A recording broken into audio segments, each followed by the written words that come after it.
morning!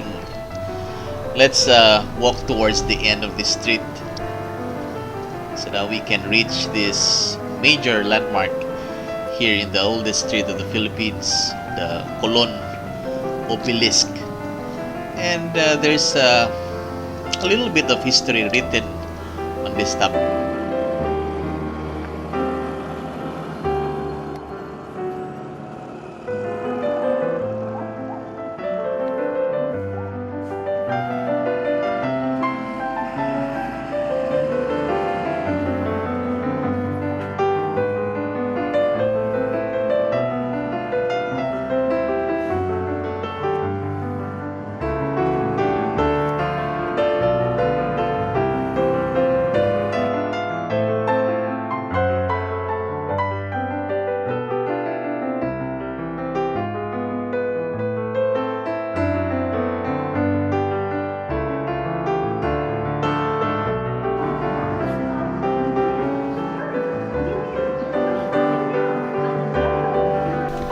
Tuig 1565 ang usa ka Kastila nga gihinganlan og Miguel Lopez de Legazpi ni abot diri sa Sugbo og nakighimamat ni Raja Tupas ang usa ka leader nga ri, og silang duha ni pirma og kasabutan nga himuon og usa ka Spanish settlement nga gihinganlan og Villa de San Miguel ang Colon, og himuon ang Fort San Pedro isip sentro.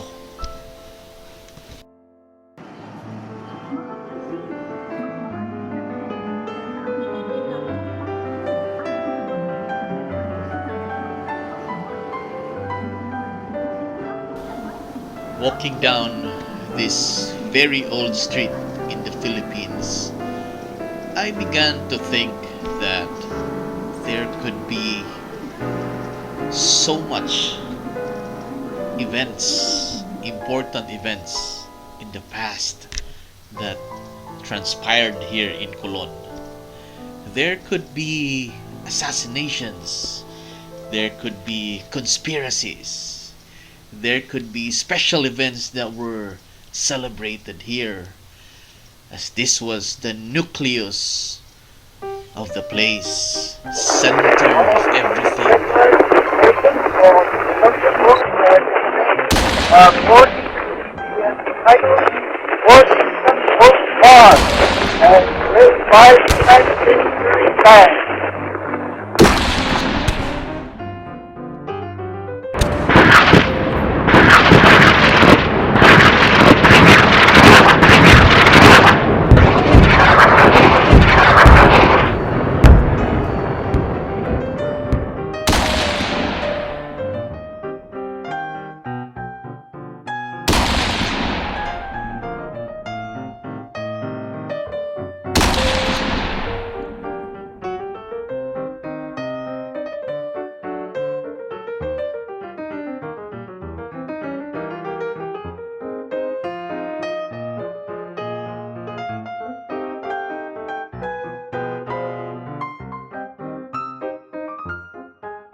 Colon Street is named after the famous navigator and Italian explorer Christopher Columbus, or Cristobal Colon in Spanish.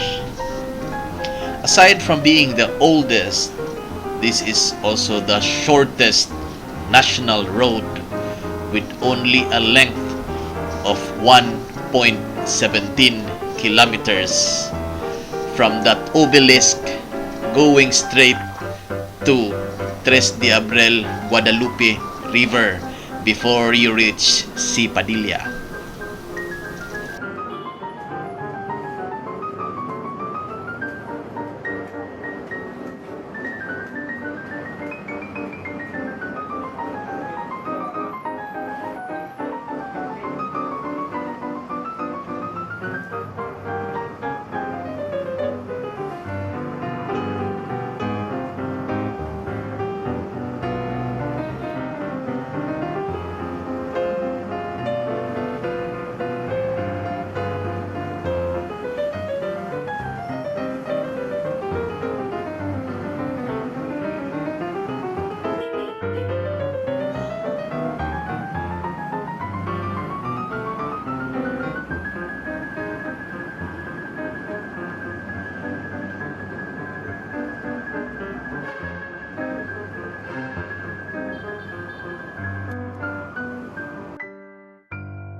Colon Street, or otherwise known as Parian, is an old Chinese district, which means pari-pari. A lot of Chinese merchants used to do trading and barter here in Colon. This used to be the lifeline of trade and commerce in colonial Cebu. At present times, daghan pagyapon tang mga negosyanteng Filipino-Chinese nga naa diri doing business. In fact, they own department stores, movie houses, restaurants, shops, and many more.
We used to call this the downtown of Cebu in the 80s and 90s. Now, this entire district is called Colon, beyond the street of Colon. It remains bustling even today. So mga igsoon, I would like to encourage you to come and visit this place and walk my walk. Peace mga igsoon.